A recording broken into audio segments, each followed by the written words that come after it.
அன்பு சொந்தங்கள் அனைவருக்கும் வணக்கம். இன்னைக்கு நம்ம சேனல் என்ன வீடியோ பார்க்க போறோம்னு பார்த்தீங்கன்னா, நாங்கள் தலைமைப்பதி சுவாமி தப்புக்கு 10ஆம் நாள் பார்க்க போயிருந்தோம்.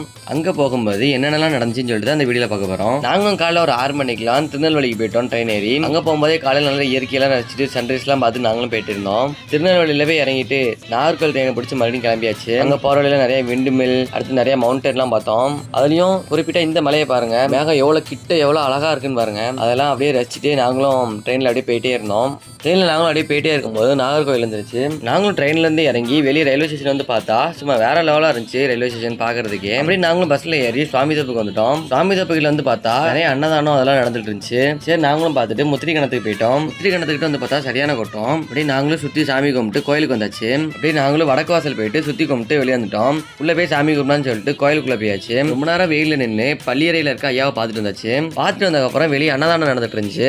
நாங்களும் உட்காந்து அப்படியே அன்னதானத்தை சாப்பிட்டுட்டு ரிட்டர்ன் ட்ரெயினை பிடிச்சி நாங்களும் ஊருக்கு கிளம்பிட்டோம். காலையில் 6 மணிக்கு ஆரம்பிச்ச பயணம் சாயங்காலம் 7 மணிக்கு தான் நாங்கள் வீட்டுக்கு வந்து சேர்ந்தோம். நீங்கள் யாரெல்லாம் சாமி தப்புக்கு வந்தீங்கன்னு சொல்லிட்டு இந்த கமெண்ட்ல சொல்லிருங்க. நாங்களும் தெரிஞ்சுக்கிறோம் நீங்கள் எத்தனை பேர் சாமி தப்புக்கு வந்தீங்கன்ட்டு.